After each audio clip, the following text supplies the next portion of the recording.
ஷர்வின் குட்டிக்கு ரொம்ப ஹெல்த்தியான லஞ்ச் பாக்ஸ் தான் நான் பேக் பண்ணேன். லஞ்ச்க்கு உருளைக்கிழங்கு சன்னாலாம் போட்டு குருமாவும் நிறைய வெங்காயம் போட்டு முட்டை தொக்கும் வச்சிருந்தேன். மார்னிங் ஸ்நாக்ஸ்க்கு ஸ்வீட் கார்னும் பஸ் ஸ்நாக்ஸ்க்கு நட்ஸும் கொடுத்திருந்தேன். டாடா சொல்லி ஷர்வினியா ஸ்கூலுக்கு அமிச்சாச்சு. அப்பாடி இப்பதான் எனக்கு கொஞ்சம் நேரம் டைம் கிடைச்சது. வெளில வேற கிளம்புற வேலை இருக்கிறதுனால தேங்காய் நல்லா உடம்புல தலையில எல்லாம் தேய்ச்சிட்டு நான் டக்குன்னு குளிச்சிட்டும் ஃப்ரெஷ் அப் ஆயிட்டும் வந்துட்டேன். இப்ப கிளைமேட் பயங்கர சில்லுன்னு இருக்கு. என்னதான் தேங்காய் எண்ணெயெல்லாம் கையில தேய்ச்சாலும் ஸ்கின் பயங்கரமா ட்ரை ஆகுது அண்ட் ரொம்ப நேரத்துக்கு மாய்ஸ்சராவும் இல்ல. இந்த மாதிரி ஸ்கிராச்சஸ் விழுந்தா ஸ்கின் பேரியரும் டேமேஜ் ஆகி இன்னும் ட்ரையா தான் ஆகும். இதுக்காக தான் நான் இப்போ டர்ம்டாக் ஹையா பிரைட் பாடி லோஷன் யூஸ் பண்றேன். இதோட டெக்ஸ்சர் பயங்கர லைட் வெயிட்டா இருக்கு. டக்குன்னு அப்சர்வ் ஆயிடுது. பிஸ்கு பிஸ்குன்னு இல்ல. இது 4 டைம்ஸ் க்ளோயிங் ஸ்கின் கொடுக்குது. ஏன்னா இதுல இருக்கிற நயாசினமைட் ஸ்கின் டோனை ஈவன் பண்ணி ஸ்கின் பேரியரை ப்ரொடெக்டும் பண்ணுது. Peptide skin firmness and smoothness boost பண்ணுது. ஹைலரானிக் ஆசிட் ஸ்கின் மாய்ஸ்சரை லாக் பண்ணி ஸ்கின்னை சாஃப்ட் ஸ்மூத் அண்ட் பிளம்பியா வச்சுக்குது. Nano white dark spots reduce பண்ணி மோர் ஈவன் கம்ப்ளெக்ஷனை கொடுக்குது. இந்த லோஷன் போட்டதும் சுத்தமா ட்ரைனஸ் இல்ல.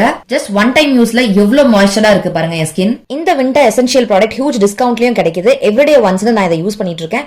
ஏன்னா ஆல் டே அண்ட் நைட் நல்லா ஸ்கின்னுக்கு ஒரு நரிஷ்மெண்ட்டும் கொடுக்குது, நல்ல பிரைட்னஸும் கொடுக்குது. அண்டர் 250 ருபீஸ்லயே கிடைக்கிற இந்த ஹையா பிரைட் பாடி லோஷன் வின்டர் கன்சர்ன்ஸ்க்கு நல்ல தீர்வு தருது. இந்த ப்ராடக்ட்டை டேகும் பண்ணிருக்கேன். purple.comலயும் அவைலபிளா இருக்குது. ஜஸ்ட் 3 ஹவர்ஸ்ல சென்னை, பெங்களூர், கொச்சியில டெலிவர் பண்றாங்க. வேணும்ன்றவங்க செக் பண்ணுங்க. இன்னும் கொஞ்சம் பட்டி டிங்கரிங்லாம் பார்த்து அழகா ரெடி ஆகி வந்துட்டேன். எனக்கு இந்த லுக் ரொம்ப பிடிச்சிருக்கு.